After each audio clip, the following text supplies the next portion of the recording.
This is where we do our receiving right here.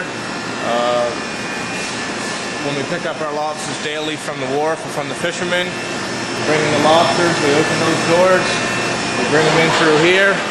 This is where the lobsters purge, where they excrete all their bodily fluids, so to speak. In order for a lobster to travel successfully, it has to purge its body of all the bait and whatnot that it has that is ate in the ocean. So this is where we bring them in here daily. We let them sit here for usually 48 hours. Then we pass through these doors. So we would pull it out of that purge tank. This actually would be a fresh crate of lobster that would have come out of there. This would be a lobster caught in April, new caught. That's typically your hardest shell, best quality lobster. This here, for all you for those who don't know, that's what would be a male lobster right there. Now you're wondering what a female would look like? Female would be there.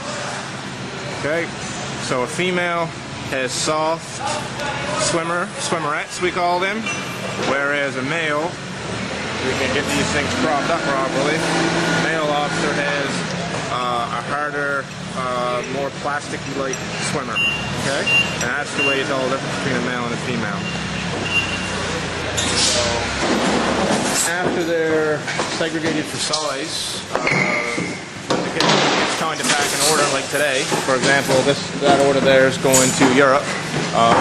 We bring down the inventory in these tote pans, 60 pounds per tote, put them on the roller, and pack the lobsters in the boxes as you see there now. These lobsters here in these type of boxes, they go in there segregated. Okay, it's for more longevity during transit.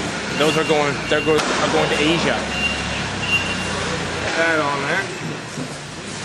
This here, this is something new that's coming to the industry right here. Wild caught Canadian on the bands. Wild caught Canadian. That's something that we're pushing forward to distinguish our product from the American product or other lobsters around the world. Because our lobster, as everybody believes, our local lobsters are the best lobsters in the world. For anybody who may not know Atlantic Canadian lobster, this is called the Homarus americanus.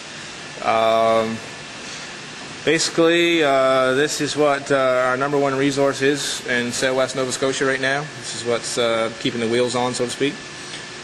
These little things here on the live lobster are called antennae, and we always like to see nice long antennae.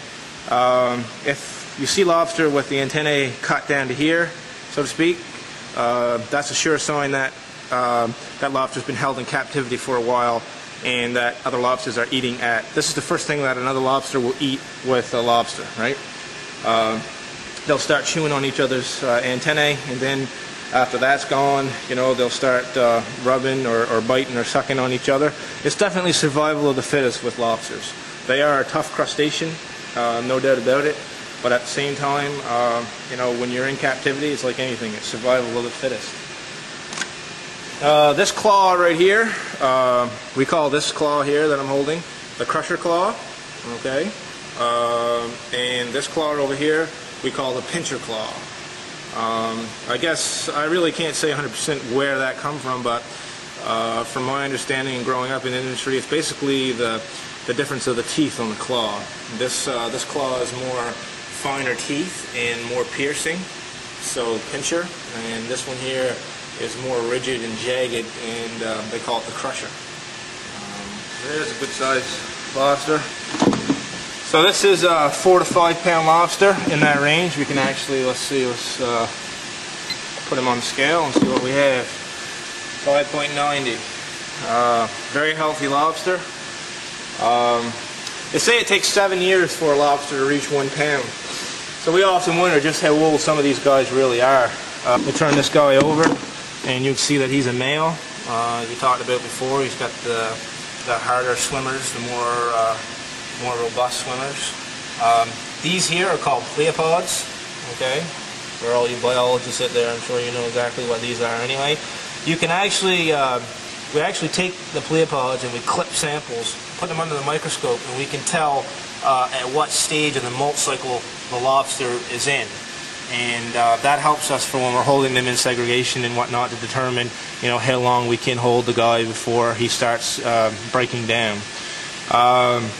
We do a blood protein sample to see the strength of the lobster, and we take that usually from the membrane right in here.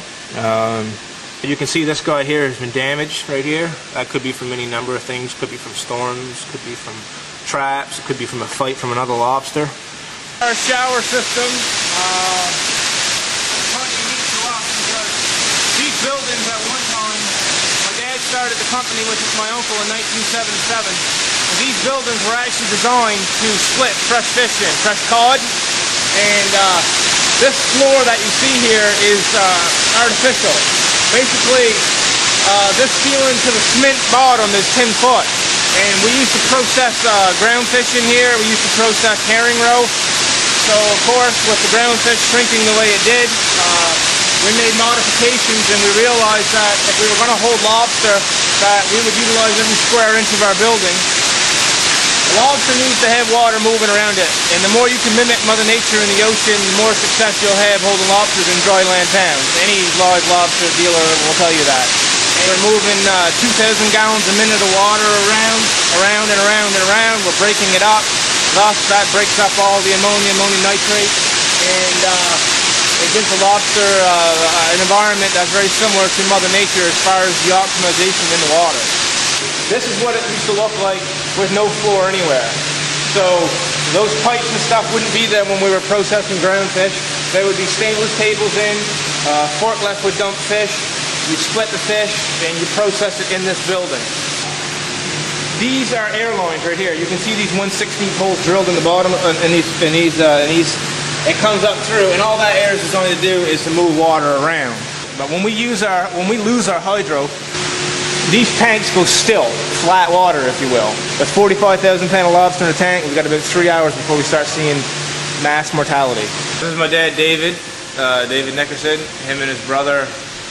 He and his brother started the business in 1977, actually the year that I was born. They incorporated it in July of 76 and got going in 77.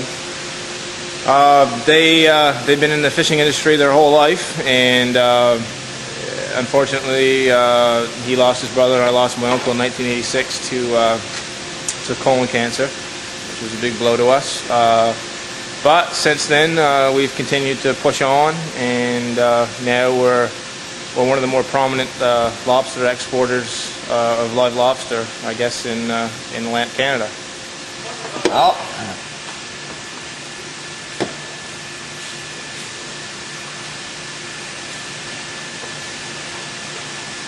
Never little king.